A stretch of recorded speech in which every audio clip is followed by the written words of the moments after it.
This week's portion is VaYigash, and we come to a dramatic section in the story of Joseph in Egypt. And the portion begins with an impassioned speech by Judah to save his brother Benjamin from being taken hostage, and Joseph can't stand it anymore and has to reveal his identity to his brothers.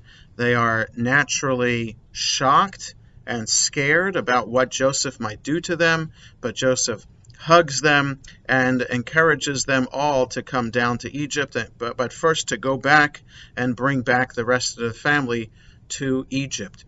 It is at that point that the Torah tells us that Judah went first in coming down to Egypt. The beginning of the sixth Aliyah, which is chapter 46 in Genesis, Ve'et Yehuda shalach lefanav el Yosef lehorot lefanav Goshna, vayavo'u arza Goshen. He had sent, that's Jacob, had sent Judah ahead of him to Joseph to point the way before him to Goshen. So when they came to the region of Goshen, etc., etc.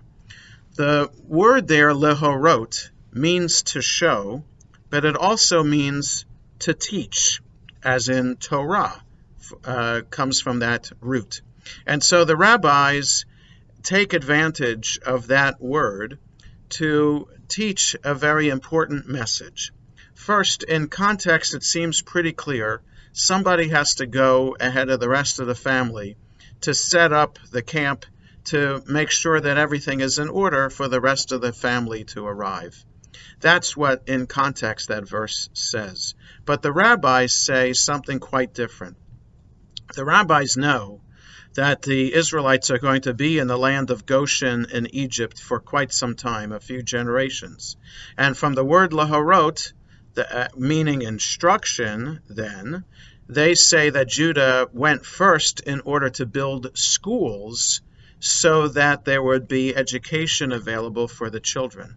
So this is an example of how the rabbis take something clearly out of context in order to teach a more basic foundational lesson of Jewish practice. And that is that whenever a Jewish community gets established, the priority always has to be for the future generations.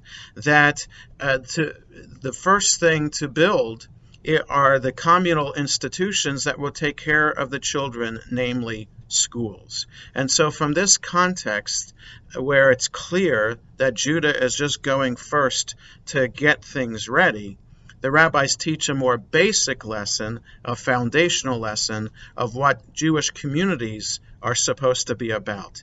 And that is the nature of rabbinic interpretation and commentary, to take lessons from the Torah that might seem out of context and teach a broader, foundational, core value message.